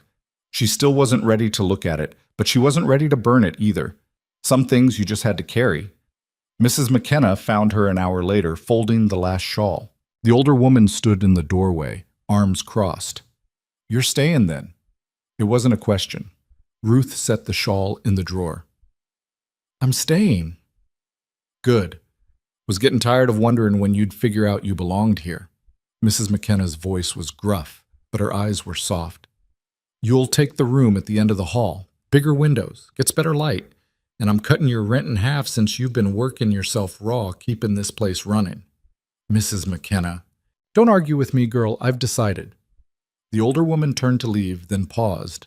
"Your mother would be proud of you. Staying when it'd be easier to run. That takes guts." Ruth's throat tightened. "Thank you." After Mrs. McKenna left, Ruth sat on the bed and let herself feel the weight of the decision. She was staying. Not because she had to, but because she wanted to. Because somewhere between saving the Callahan boy and healing Wade's horse and standing up to Eleanor Voss, Black Hollow had stopped being a place she was trapped and started being a place she could build something. It terrified her, but it also felt right. She found Wade an hour later behind the boarding house, splitting firewood even though they already had enough to last through spring. He worked with the same focused intensity he brought to everything, each swing precise and powerful. Ruth waited until he paused to catch his breath. "I'm staying." Wade set down the axe. Sweat dampened his shirt despite the cold morning air. "Yeah?" "Yeah." Something shifted in his expression, relief mixed with something deeper. "Good." They stood there in the quiet morning, not touching, just existing in the same space. After a moment, Wade picked up the axe again. "Help me stack this," he asked. It was such a simple request, so ordinary, but Ruth understood what he was really asking. "Can we just be normal for a while? Can we build something without rushing it?" "Sure," she said. They worked together in comfortable silence, Wade splitting while Ruth stacked the pieces against the wall. The sun climbed higher, burning off the morning frost. By the time they finished, Ruth's hands were rough with splinters and her back ached, but she felt settled in a way she hadn't in years. Over the next few weeks, Ruth's life in Black Hollow found a rhythm. She treated patients in the mornings, the flow of people returning to steady now that Eleanor's influence had crumbled. She helped Mrs. McKenna with the boarding house in the afternoons. And several evenings a week, she rode out to Wade's ranch. Those visits were her favorite part. Wade would be working when she arrived, mending fence, tending horses, fixing whatever had broken that week. Ruth would help where she could, learning the rhythms of ranch work. Then they'd sit on his porch and talk while the sun set, sharing the kind of conversation that came easier when your hands were busy and your eyes were on the horizon instead of each other. Wade told her about his wife, Sarah, about how they'd met when they were barely old enough to know what love was. About their son, Jacob, who'd been 6 years old when the fever took him. About the guilt Wade still carried for not being able to save them. "I was out on the range when it started," he said one evening, his voice rough with old pain. "By the time I got back, Sarah was burning up with fever and Jacob couldn't stop crying. Doc Miller did what he could, but it wasn't enough. They died 3 days apart." Wade stared at his hands. "I keep thinking if I'd been home, maybe I could have done something. Got help sooner. I don't know. But I wasn't there when they needed me most." Ruth reached over and took his hand. "You can't carry that. You didn't know. And even if you'd been there, maybe it wouldn't have changed anything. Sometimes people die and there's no one to blame. It just happens. Doesn't make it easier." "No. But blaming yourself doesn't bring them back either." Ruth squeezed his hand. "You survived. That's what you were supposed to do. And now you get to decide what you do with that survival. You can spend the rest of your life punishing yourself for living, or you can let yourself have something good again. Wade looked at her with eyes that held 4 years of grief. What if I lose it again? Then you lose it, and it'll hurt worse than anything. But at least you'll have had it. Ruth's voice softened. My mother used to say that loving people is the bravest thing we do, because we know going in that we'll lose them eventually. Everyone dies, everyone leaves, but we love them anyway. That's what makes us human. Wade was quiet for a long moment. Then he said, Your mother sounds like she was smart. She was, and sad, and tired, but she loved fiercely while she could. Ruth looked out at the darkening sky. I think she would have liked you. Yeah? Yeah. She had a soft spot for people who carried their pain quietly. They sat in silence after that, hands still linked, while the stars came out one by one. As winter turned toward spring, Black Hollow began to change. The railroad bridge was repaired, the town well was filled in, and a new one dug. Tom Callahan took his son to Denver to see a specialist about his breathing problems, funded by Wade's quiet generosity. The boy returned a month later with medicine that actually worked and a smile that split his face. But the biggest change was in how people treated Ruth. The ones who'd turned their backs during Eleanor's campaign came to her with apologies that ranged from sincere to awkward to painfully inadequate. Ruth accepted them all with the same quiet grace. She didn't forget what they'd done. The memory of standing alone while the town condemned her was carved too deep to erase. But she chose to let them move forward anyway, because holding on to bitterness would only poison the life she was trying to build. Some people understood that forgiveness didn't mean things went back to how they were. Others expected her to just forget and were disappointed when she kept a careful distance. Ruth learned to tell the difference. Anne Griffith became a real friend, not just a grateful patient. They'd sit together at the boarding house talking about their lives while mending clothes or preparing food. Anne had lost a husband to a mining accident 3 years back and understood what it meant to rebuild from nothing. You're doing good, Anne told her one afternoon. Holding your head up, not letting what happened break you. Ruth threaded her needle. Some days it feels like I'm barely holding on. That's what bravery looks like. It ain't heroic speeches and grand gestures. It's just getting up every morning and deciding to keep trying even when it'd be easier to quit. Anne knotted her thread. You think Wade Mercer got through 4 years of grief by being strong every day? No. He got through it by being strong enough, often enough. That's all any of us can do.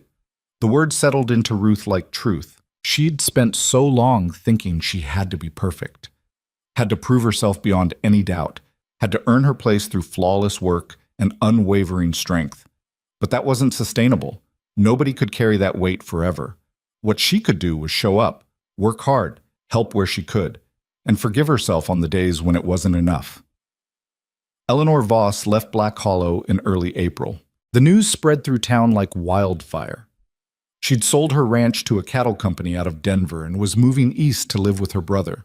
Some said she couldn't stand losing. Others whispered that the town had finally seen through her cruelty and she couldn't take the scrutiny. Ruth heard the news from Sheriff Hobson, who stopped by the boarding house with an expression that might have been relief. Thought you'd want to know, he said. Eleanor's gone. Left this morning without saying goodbye to anyone.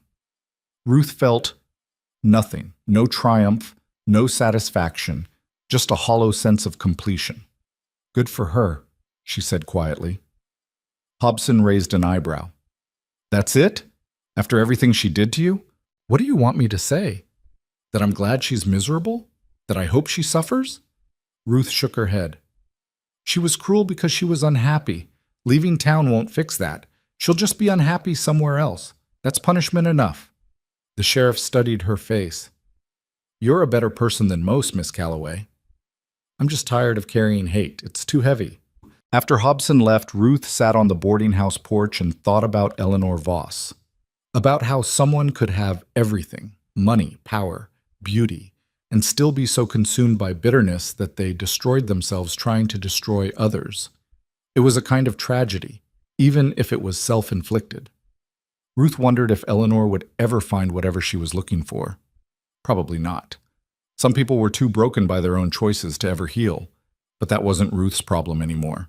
Wade found her there an hour later, lost in thought. Heard Eleanor left, he said, settling into the chair beside her. News travels fast. Always does. Wade stretched his legs out. How do you feel about it? Ruth considered the question. Relieved, I guess. And sad. Not for her specifically, just sad that people can be that way. That they can have so much and still need to take from others. That's just how some folks are built. They don't know how to be happy. They only know how to win. Wade's voice was thoughtful. My father was like that. Never satisfied with what he had. Always reaching for more. Died alone because he'd pushed everyone away chasing things that didn't matter. Is that why you live the way you do, alone on that ranch? Partly. After Sarah and Jacob died, I realized all the things I thought mattered. Building a big operation, making money, expanding the land.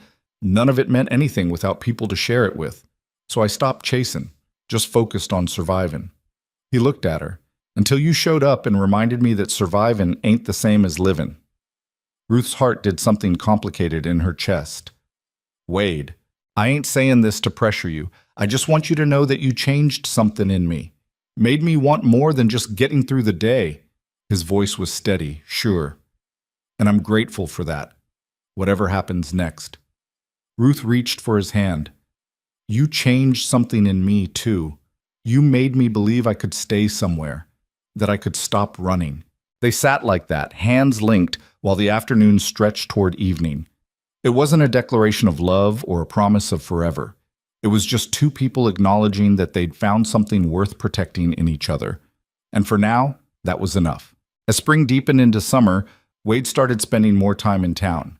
He'd ride in several times a week, ostensibly to pick up supplies or check on business, but everyone knew he was really coming to see Ruth. They'd walk together after she finished her rounds, talking about everything and nothing. Sometimes Wade would help her gather herbs in the hills. Sometimes Ruth would ride out to his ranch, and they'd work side by side until sunset. The town watched this courtship with interest, but notably without judgment. Tom Callahan started a friendly betting pool on when Wade would actually propose. Mrs. McKenna threatened to hit anyone with a broom who asked Ruth about her intentions. Ruth found herself laughing more, sleeping better, looking forward to tomorrow instead of just enduring today. One evening in late June, Wade showed up at the boarding house with something wrapped in cloth. Got something for you, he said, suddenly awkward in a way Ruth had never seen. She unwrapped it carefully and found a small wooden carving, a meadowlark, every feather detailed with painstaking care. It fit perfectly in her palm. You made this? She asked, stunned. Wade nodded. Been working on it at night, when I couldn't sleep. He cleared his throat. Meadowlarks were Sarah's favorite. She used to say their songs sounded like hope, and I thought maybe you'd like to have one, since you gave me hope again. Ruth turned the carving over in her hands, seeing the hours of work in every careful cut. This wasn't just a gift. It was Wade telling her something he didn't have words for. It's beautiful, she said softly. Thank you. Wade looked relieved. There's something else I wanted to ask you. Ruth's heart started beating faster. I know we've been taking things slow, and I know you got your own life here, your work, your patients, but I was wondering. He took a breath. Would you consider coming to live at the ranch, not as a hired hand or a guest, as my partner, someone who belongs there as much as I do? Ruth's breath caught.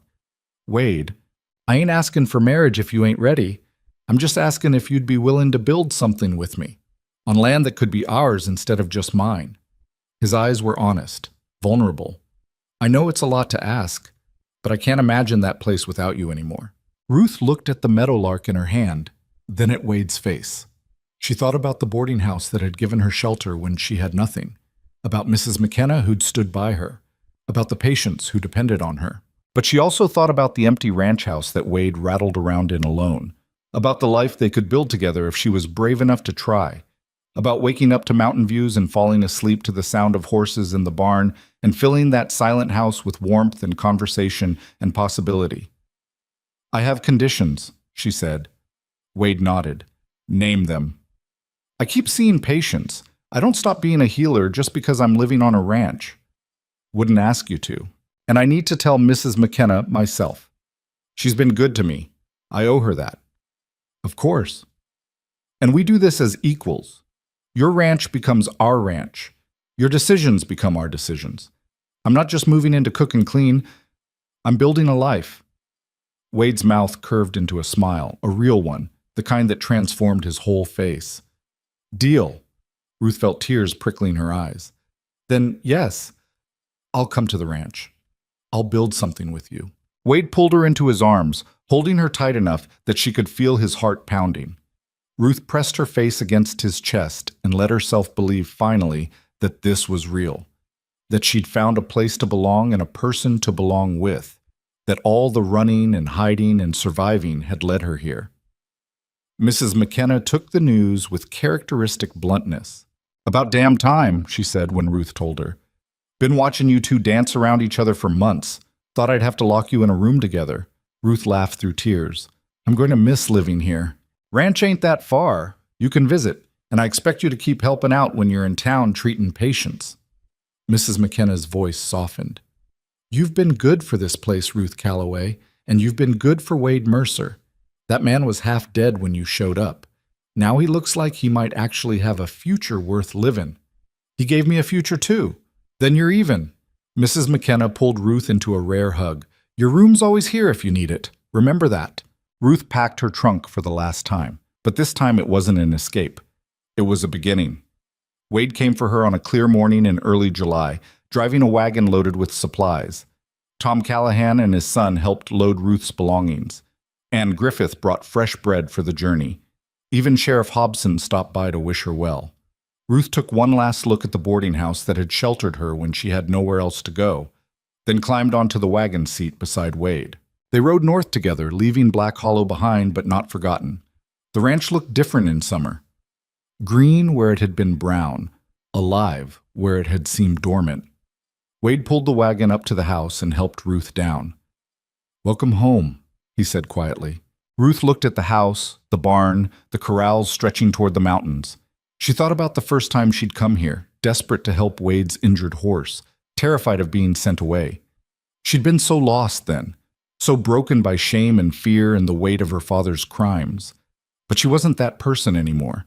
She'd saved lives, built friendships, stood up to cruelty and won. She'd learned that belonging wasn't something you earned through perfection. It was something you built through showing up, even when it was hard, especially when it was hard. And she'd learned that love wasn't about finding someone to fix you. It was about finding someone to build with, someone who saw your scars and didn't flinch, someone who carried their own damage and understood that healing was a choice you made every day, not a destination you reached. Wade carried her trunk inside while Ruth stood in the doorway of what was now her home. The house still needed work. The floors were dusty. The windows needed cleaning. The whole place had the stale feeling of somewhere that had been functional but not lived in. But Ruth could see what it could become, could imagine herbs drying from the rafters, books on the shelves, curtains in the windows, the warmth of a fire and the smell of cooking and the sound of conversation filling rooms that had been silent for too long. She could imagine a life here. Over the following weeks, Ruth transformed the ranch house. She cleaned and organized and brought color to places that had only known brown and gray. She planted an herb garden near the kitchen door.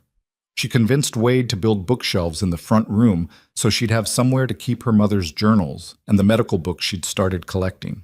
Wade watched this transformation with something like wonder. He'd tell her later that he'd forgotten what it felt like to have a home instead of just a place to sleep. That watching her bring the house to life reminded him of when Sarah had first moved in, turning a bachelor's quarters into something that mattered. Ruth understood that he wasn't comparing them. He was just remembering that houses needed people to become homes, and that he was grateful to be reminded of that truth. They fell into a rhythm. Wade would work the ranch during the day while Ruth tended her garden and prepared remedies. Several times a week, she'd ride into Black Hollow to see patients, coming back in the evening to share supper and stories with Wade. On weekends, they'd work together, mending fence, training horses, doing the 100 small tasks that kept a ranch running. It wasn't perfect. They argued sometimes about small things, how to organize the barn, whether to buy more cattle, whose turn it was to cook. Wade was stubborn and Ruth was proud, and sometimes they'd go hours without speaking because neither wanted to admit they'd been wrong. But they always came back together, always talked it through, always remembered that what they were building was more important than being right. One evening in September, almost a year to the day after Ruth had first arrived in Black Hollow, they sat on the porch watching the sunset paint the mountains gold. Wade reached over and took her hand. "I got something to ask you." Ruth looked at him. "You already asked me to live here. What's left?" "Marriage." Wade said it simple and direct. "I want you to be my wife, officially. So the whole world knows you belong here, and I belong to you."